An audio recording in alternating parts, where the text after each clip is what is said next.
Negativity कैसे enter करती है, शैतान कैसे एंटर करता है अपनी बॉडी में। एक, जब हम बहुत ज़्यादा हंस रहे हो, एक जब हम बहुत ज़्यादा रो रहे हो, बहुत ज़्यादा दुखी हो, ठीक है, और तीसरा ऑर्गेज़म के टाइम पे। एक और कैटेगरी शायद कि वो सिंपल बैठने में, पता नहीं, लेकिन ये तीन है, मेरे को 100% श्योर हूँ मैं।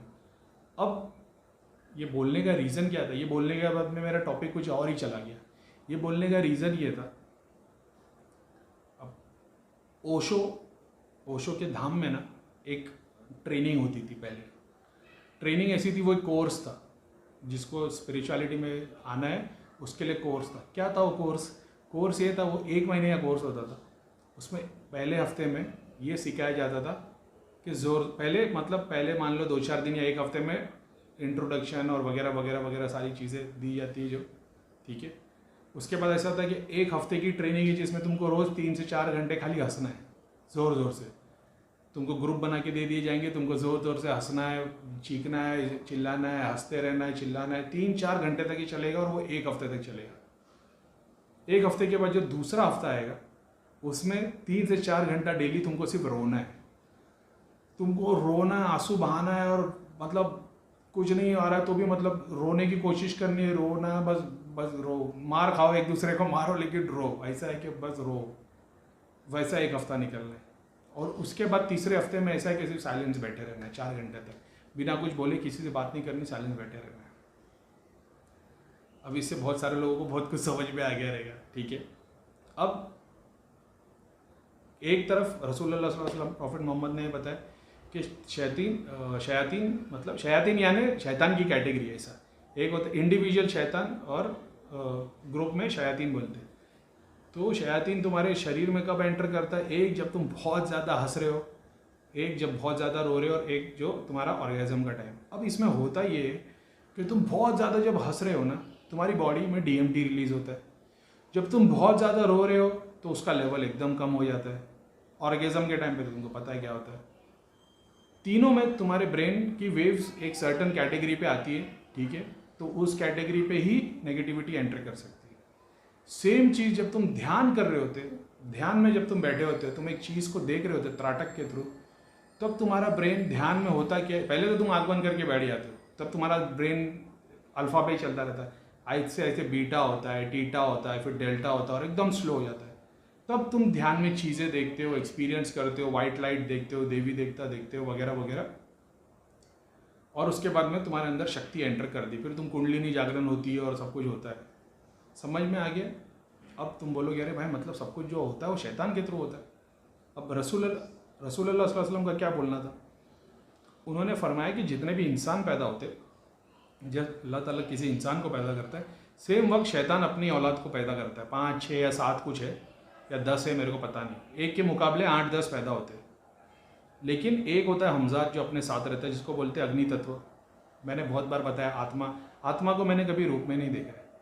मैंने ये देखा है कि एक ह्यूमन बॉडी के अंदर जैसे धुएं की तरह, एग्जांपल ले लो, जैसे एक स्टीम इंजन है, ट्रेन है, अब वो तो पूरी लोहे की बनी है लेकिन स्टीम से चल रही होती है ना, वैसी स्टीम एक अपनी बॉडी में घूम रही होती है चारों तरफ, ऐसा है। तो जहाँ वो जमा होती है वहाँ पे शक्ति एक्टिव हो जाती है। अब मैंने ये देखा है, सिद्धि और अग्नि तत्व जो है वो तो मैं जानता हूँ, उस पर तो छोड़ दो। अब हमजाद हर इंसान का होता है। बहुत सारे लोग हमजाद को सिद्ध करने की बात करते हैं, बहुत सारे की पीढ़ी में हमजाद सिद्ध होते, तो फिर उनके नीचे भी वही पीढ़ी पे मतलब बस एक साधना करनी होती है और उनका भी हमजाद सिद्ध हो जाता है। वो पुराना हमजाद ही चला आ रहा था फैमिली में, और फिर वो जो भी आता है उनके बारे में सब कुछ बता देते हो, तो वो हमजाद सिद्धि से ही होता है। तुम सब बताना शुरू कर देते हो। मेरे भी खानदान में हो सकता है 100, 200, 300 साल पहले, क्योंकि प्रीतम भैया ने बताया था कि तेरी सिद्धि 300 साल पुरानी है, तो मेरे ख्याल से भी शायद 300 साल पहले हमारे खानदान में किसी ने हमजाद सिद्ध किया होगा। जब मैं जाप करने लगा तो पीर साहब आ गए थे। तो बेसिक बात ये है कि हर किसी के साथ हमजाद होता है। अब रसूलुल्लाह सल्लल्लाहु अलैहि वसल्लम का ये फरमाया था कि मेरे हमजाद को अल्लाह ने मुसलमान बना दिया, यानी प्रॉफिट मोहम्मद ये बता रहे कि मेरे साथ भी हमजाद पैदा हुआ था। जब उन लोगों ने पूछा कि सबके साथ हमजाद होता था, आपके साथ भी है, उन्होंने बताया कि हाँ मेरे साथ जो हमजाद था, लेकिन अल्लाह ने उसको मुसलमान बना दिया। अब वो हमजाद करता क्या है? हमजाद तुम्हारे दिल में ना वसवसा डालता है। वसवसा यानी कि तुम्हारे दिल में थॉट्स डालता है। क्या थॉट्स? Negative thoughts. और उसका एक ही मकसद है कि इसको अपने ईश्वर के खिलाफ कर दो। बाद में तो किसको भी पूछ ले, खाली जो मेन ईश्वर है ना तेरा, उससे दूर हो जा। बाकी तो किसकी भी पूजा कर ले, मेरे को लेना देना नहीं। और फिर वो तुमको शक्तियाँ दिखाता है एक के बाद एक, ताकि तुम्हारा अट्रैक्शन वहाँ बढ़े। अब एक तरीके से ये देखा जाए कि हर इंसान के साथ में अपना एक हमजाद होता है, लेकिन प्रॉफिट मोहम्मद के साथ में अगर अल्लाह ताला ने उनके हमजाद को अगर ये कर दिए, मुसलमान कर दिए, अब मुसलमान हो गया तो वो भी शैतान नहीं रहा। अब शैतान नहीं रहा तो गलत ख्याल नहीं डालेगा। अगर वो गलत ख्याल नहीं डालेगा तो फिर ये तो चीटिंग हो गई, क्योंकि फिर हम लोगों के हमजाद के साथ भी यही होना चाहिए था। अगर ये बात है, क्योंकि सारे मुस्लिम स्टडी क्या बताती है, प्रॉफिट मोहम्मद कोई अवतार नहीं थे, वो एक नॉर्मल ह्यूमन बीइंग थे। एक कैटेगरी बोलती नॉर्मल ह्यूमन बीइंग नहीं थे, अवतार थे। मैंने तो अवतार ही देखे, लेकिन ठीक है। अब मैं ये बताता हूँ, अगर उनके साथ में ये फेवर हो गया कि उनके हमजाद को साफ़ कर दिया गया, तो फिर अपने साथ चीटिंग है, क्योंकि फिर इस वजह से उनके पास इतना, मतलब वो इतने प्रॉफिट जैसे हो पाए ना, दूसरे तो हो ही नहीं सकते। फिर अब दूसरे बोलेंगे भाई वो ऐसे थे, इसके लिए उनको हमजाद को जीत गया। तुम्हारे कितने भी हमजाद सफ़ेद कर दो तो वैसे के वैसे शैतान ही रहोगे। फिर भी क्वेश्चन तो रहेगा ना। समझ में आ गया बात क्या बताना चाह रहा हूँ मैं। अब सेकंड कैटेगरी लेते हैं। जब प्रॉफिट मोहम्मद 40 ईयर्स तक पहुँचे थे ना अपनी लाइफ में, तो उन्होंने ऐसी कोई बात नहीं थी उनमें। 40 ईयर्स के बाद उनको आत्मज्ञान मिला था। उसके 6 महीने पहले तक उनको सपने आते थे। सपने में वो जो चीज़ देखते थे उसके 1-2 दिन के बाद वो चीज़ हो जाती थी, तो उनको डर लगने लग गया था कि हर चीज़ होने से पहले मुझे कैसे पता चल जाती है। क्या उस वक्त भगवान की पूजा होती थी, लोगों को ईश्वर के बारे में पता था? हाँ, उस टाइम पे लोग हिंदू नहीं थे, उस टाइम पे लोग थे यहूदी। ठीक है, यहूदी किसके वंशज थे? इब्राहिम अलैहिस्सलाम के, सुलेमान अलैहिस्सलाम, और प्रॉफिट इब्राहिम, दाऊद, सुलेमान, वो लोगों के बारे में, और जीसस क्राइस्ट क्रिश्चियनिटी के ईसा अलैहिस्सलाम, इन लोगों को ऑलरेडी लोग फॉलो करते थे। ऐसा नहीं था कि इन लोगों को पता नहीं था, इनके पास भी बुक्स थी, ये लोग ऑलरेडी फॉलो करते थे। लेकिन प्रॉफिट मोहम्मद है, उन्होंने बताया कि ये जो जितने पुजारी है, महान थे ना, इन लोगों ने जो खुदा ने जो किताब दी है ना, उसका सारा कुछ तुम लोग को नहीं बता रहे, तुम लोग को बाहर बाहर का चीज़ ज्ञान दिया हुआ, अंदर की जो साधना है, ज्ञान है, वो सारा कुछ इन्होंने अपने पास रखा है। और इन लोग अपने ही औलादों को और अपने रिश्तेदारों को वो चीज़ें बताते हैं। और जब तुम गुनाह करके आते हो, तुम बता दो मैंने किसका रेप किया है, किसका मर्डर किया है, मैंने किसी को ये कर दिया, तो वो बोलते थे बस तू ज़्यादा कुछ नहीं, मंदिर में इतने का चंदा देते, तेरे गुनाह माफ़ हो जाएंगे। ये उस टाइम पे बिजनेस चलता था। खैर वो सब बात को जाने रहते, अपन शक्ति की बात कर रहे हैं। तो मेरा ये मानना है कि अगर प्रॉफिट मोहम्मद ने ये बता दिए कि ये शक्ति वाइट हो गई थी, तो अगर ये नॉर्मल ह्यूमन बीइंग की तरह है, तो इसका मतलब ये कि कोई भी अपनी शक्ति को वाइट कर सकता है अगर वो खुदा का नाम ले तो आप इसके लिए देखो कि बहुत सारे लोग ऐसे जो स्पिरिचुअल बंदे हैं, इन लोग क्यों इतने शांत है, ये क्यों किसी का बुरा नहीं सोचते, इन लोग क्यों इतने अच्छे हो जाते, हर चीज़ में इनको प्यार क्यों नज़र आता है, किसी से नफरत क्यों नहीं करते, ये गुस्सा, क्रोध, लोभ, ये सब क्यों चला गया? क्योंकि जो एंगर, ग्रीड, लस्ट और ये जो 7 अपने जो सिंस है, ये सारा अग्नि तत्वों में, ह्यूमन बॉडी में नहीं है। ये साथ में रह रहे होते तो ये एस्ट्रली अपनी बॉडी पे अफेक्ट डाल रहे होते। तो काम, क्रोध, मोह, लोभ, ये जितनी चीज़ें है, ये सारा अग्नि तत्व है एक। अगर इसको बाहर निकाल दिया जाए, जो मानसिक जाप करता है इसको साफ, तो मानसिक जाप में होता है कि ये जो अग्नि तत्व, ये तुम्हारा हमजाद, ये जो तुम्हारा सूक्ष्म शरीर है, ये वाइट होने लग जाता है। अब अगर मैं ये मान लूँ कि जैसे प्रॉफिट मोहम्मद जब वो एक गुफा थी, गारे हिरा, वहाँ जाके बैठते थे। जब वो 6 महीने तक परेशान हो गए थे, फिर वो पहाड़ पे भाग जाते थे और पहाड़ पे आके गुफा में आके बैठते थे, क्योंकि वो परेशान हो गए थे, उनको समझ में नहीं आ रहे थे क्या। वहाँ पे जो जिब्राइल अलैहिस्सलाम, जो फरिश्ते थे, जिब्रील, वो आए, फिर उन्होंने बताया इकरा, उन्होंने गले मिले और सारा ज्ञान अपने थ्रू प्रॉफिट मोहम्मद में ट्रांसफ़र कर दिए। और वो थोड़े दिन तक वो चला था वो। उसके बाद वो घर पे आए, वो बहुत दिन तक बीमार थे, बुखार नहीं उतर रहा था। उसके बाद में वो रिवील करने लगे, तो वो एज 40 थी। 40 के बाद उन्होंने सब कुछ बताना शुरू किया, और फिर लोगों ने उनसे क्वेश्चन करते गए और वो लोग आंसर देते गए। मैं सारा कुछ छोड़ दूँ, मैं सिर्फ ये बोलूँ कि जैसे प्रॉफिट मोहम्मद के साथ भी हमजाद था, 40 साल तक था, उसके बाद अल्लाह ताला ने उसको मुसलमान बना दिए। अब अगर उनके साथ भी और वो नॉर्मल ह्यूमन बीइंग थे, तो ये दूसरों के साथ भी होना मुमकिन है। ऐसा नहीं है कि सिर्फ उनके साथ, वो हमारे साथ नहीं हो सकता तुम्हारे साथ भी। फिर उन्होंने बताया कि उनके लिए क्या टीचिंग्स है। अब कोई बोलेगा कि मुसलमान लोग मेडिटेशन नहीं करते, स्पिरिचुअल मेडिटेशन नहीं करते, तो अगर आप सूफीज़म की पढ़ाई करोगे तो आपको पता चल जाएगा। तो क्या प्रॉफिट मोहम्मद ने बताया कि आंख बंद करके ध्यान में बैठ जाओ? उन्होंने बहुत सारी चीज़ें लोकल पब्लिक के सामने बताते थे।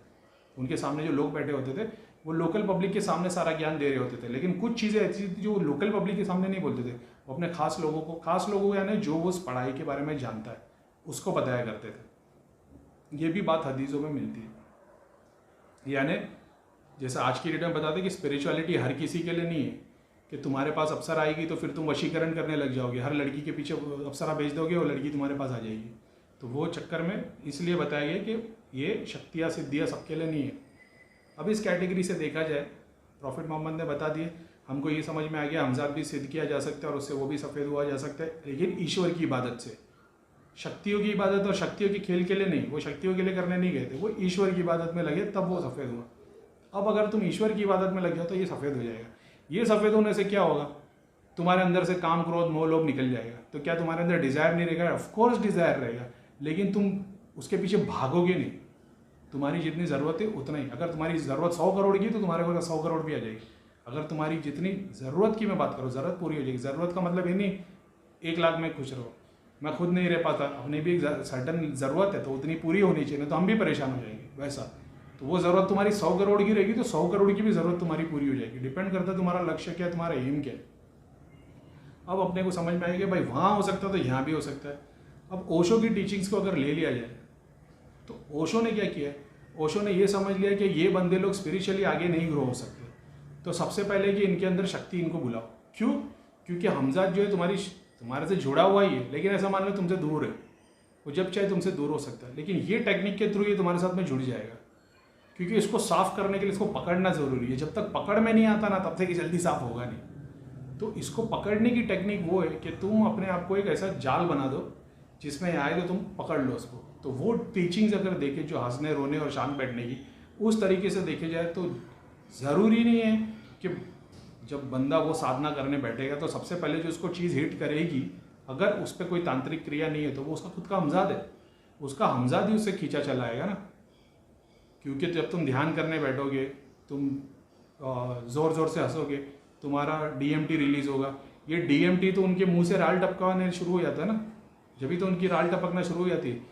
जब तुम किसी दरबार में जाते हो, गुरुओं के सामने बैठे हो, जब तुम एक गुरु बैठा और तुम सारे हज़ारों लोग बैठे हो, तो वो क्यों सारे के सारे तुम्हारे हमजाद, तुमको क्यों शांति मिलती है?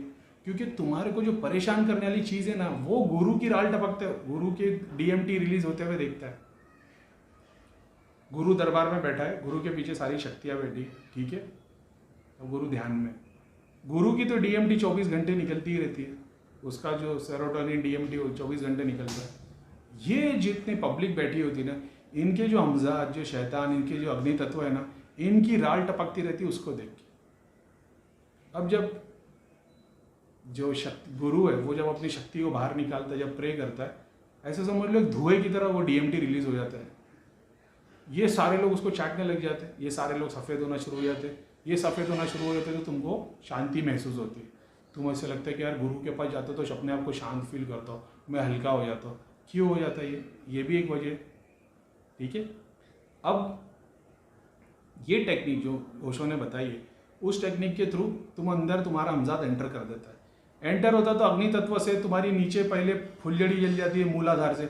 अब जिस चक्र पे तुम हो वहाँ तक वो खींच लेगा, या तो वो हमजाद मणिपुर पे आएगा, मूलाधार पे आएगा, हार्ट चक्र पे आएगा, किसी एक पे आएगा। जैसा तुम्हारा कैरेक्टर है वैसे ही वो आएगा। अगर तुम काम वासना वाले तो ये स्वादिष्टान पे आएगा।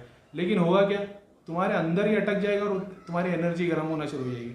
अब अगर तुम ध्यान नहीं करते हो, जाप नहीं करते हो, तुमको भगवान के बारे में कुछ पता नहीं, तो तुम हो जाओगे उस शक्ति की तरफ। यानी अगर स्वादिष्टान पे आके बैठा तो तुम हो जाओगे चक्कर में, समझ गए ना क्या, ठीक है। मटेरियल डिजायर में लग जाओगे, लड़की के पीछे लग जाओगे। मूलाधार पे अगर वो अटक गया तो फिर वो सिर्फ खाएगा, पिएगा, सोएगा, सेक्स करेगा, इसके अलावा और कुछ नहीं कर सकता। स्वादिष्टान पे आएगा तो वो घूमने फिरने के और वगैरह वगैरह चीज़। मणिपुर पे आएगा तो उसका ऐसा आएगा, ये भी ले लो, वो भी ले लो, लेकिन ग्रीड में आ जाएगा सब कुछ, ठीक है। अब इस टेक्निक में तुमको बता दिया जाता है कि तुम रोज़ ध्यान करो। अब ध्यान करने से होगा क्या, इसको लगी है भूख, इसको चाहिए खाना, इसको चाहिए पानी, तुम्हारी तरह नहीं, क्योंकि इसको तुम्हारी तरह टेस्ट नहीं मिलता है, पेट नहीं भरता इसका, समझ रहे हो, ये वसवसा डालने वाला। लेकिन ये अब तुम्हारे अंदर लॉक हो गया। अब तुमको गुरु बताता अब तो ध्यान कर। ध्यान करने से होता क्या है, इसके पहले भी तुम ध्यान करते थे, लेकिन अब ध्यान करने पे क्या हो रहा है, अब तुम्हारे अंदर तुम्हारे मणिपुर से ऊर्जा आग की तरह फैल रही है और वो चाह रही है आग ऊपर सर तक। अब ये ऊर्जा की वजह से, क्योंकि तुम्हारी बॉडी उतनी जनरेट नहीं कर पाती थी, क्योंकि तुम्हारी ऊर्जा जो मेन थी वो सब यहाँ थी अग्नि तत्व में, अभी अंदर आ गई। अंदर आने से ये यहाँ तक पहुँच के रिलीज होना शुरू हो गया।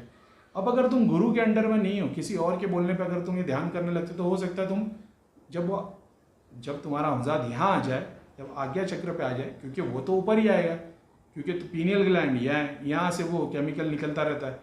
अब तुम्हारा तो नहीं निकल रहा ना, इसके लिए तो तुम्हारा ध्यान नहीं हो रहा, लेकिन जब ये ऊर्जा की वजह से आएगा तो ये तो अंदर पागल हो जाएगा ना, ऊपर तो शहद टपकता हुआ दिखेगा। तो ये उस भालू की तरह है जिसके ऊपर शहद का छत्ता लगा है और यहाँ से शहद टपकने वाला लेकिन टपक नहीं रहा, तो ये नीचे बेचैन हो रहा है। अब ये ऊपर आने की कोशिश करता है और तुम जब यहाँ पे वो DMT रिलीज होता है और तुम ये यहाँ पे पहुँचते हो और फिर वाइट लाइट देखते हो और सब कुछ देखते हो, समझिए। तो तुम सोच रहे हो भगवान है, शक्ति है, लेकिन गुरु ने तुम्हारे साथ में क्या किया? अगर गुरु तुमको प्रोसेस बता दे कि मैं तुम्हारे साथ ऐसा ऐसा करने वाला, तो तुम डर जाओगे, तुम बोलोगे यार मेरे साथ कुछ गलत हो गया तो ऐसा हो गया तो वैसा हो गया। तो हमने धाम में बहुत लोगों के साथ ऐसा किया है, हार्ट चक्र पे से सिद्धि उठा के यहाँ पे बिठा दिए, सर पे हाथ रखे बगैर भी ऐसे ऐसे बैठे भी ना। मैंने बहुत बार लोगों की ना शक्तियों को ना एक चक्र से दूसरे चक्र पे उठाया, दूसरे से तीसरे पे उठाया, हार्ट चक्र पे से यहाँ पे मैंने कितनों की सिद्धियाँ लाई है। और उन लोगों ने फिर बोलने लग गए थे कि हमको दिखना शुरू हो गया, और 2 से 3 दिन तक उनका सर दुखता रहा, लेकिन कि बोले भैया सर बहुत दुख रहा है, सर बहुत, आपने सर पे हाथ रखे क्या सर बहुत दुख रहा है? मतलब 3 दिन तक दुखेगा। फिर 3 दिन के बाद ऐसा लगा कि लोगों को बोले भाई को ये दिख रहा है वो दिख रहा है ये सब, क्योंकि मैंने क्या किया था, हार्ट चक्र पे से उठा के यहाँ खड़ा कर दिया था। तो अब तुम आंखों से ही देख रहे हो, लेकिन तुम्हारे आगे लाल चश्मा लगा हुआ है, तो लाल चश्मे में तुमको मिस्टर इंडिया दिखने लग गया, ऐसा हो गया। समझ में आ गया? तो ये हमने बहुत बार धाम में किया। अब तुम्हारी शक्ति ये तो चारों तरफ तुम्हारे 7 चक्रों पे घूम रहा है ना, अब तुमने उसको यहाँ पे स्थान दे दिया, वो यहाँ से हिलता नहीं। क्यों? क्योंकि उसको पता है कि मेरी खुराक यही है, ये पिट्यूटरी ग्लैंड है। अब तुम ध्यान में बैठ जाते हो, ध्यान में बैठते हो तो तुम्हारा ब्रेन स्लो होने लग जाता है। स्लो होने के बाद ये होता है कि उसका केमिकल रिलीज होता है DMT। अब ये वो चाटने लग जाता है, जिस तरीके से भी लेते हो, ज़रूरी नहीं ज़बान से चाटे, आँख से भी देख के शक्तियाँ ले लेती, लेकिन वो लेना शुरू कर देता है। तो वो तुम्हारे शरीर में और कहीं भागता नहीं है, ना वो तुम्हारे स्वादिष्ठान पे जाता है, ना मणिपुर पे जाता है, ना मूलाधार पे जाता है, कहीं नहीं जाता। इसलिए तुम्हारी काम वासना नहीं जागती, तुम्हारे मटेरियल डिज़ायर नहीं जागते, तुम्हारी कोई शक्ति, कोई डिज़ायर, तुम्हारी ग्रीड नहीं आता, तुम्हारे को एंगर नहीं आता, तुम्हारे को लस्ट नहीं आता। क्यों? क्योंकि जो चीज़ इसको ला रही थी, जो चीज़ उस चीज़ को एक्टिव कर रही थी, उसको तुमने खुराक दे दी यहाँ पे। ये कौन कर सकता है? ये गुरु कर सकता है। सारे गुरुओं ने क्या बताया कि गुरु तुम्हारा मार्गदर्शन कर सकता है, लेकिन करीम भाई ने ये बताया कि वो मार्ग क्या है और उसके दर्शन कैसे होते हैं।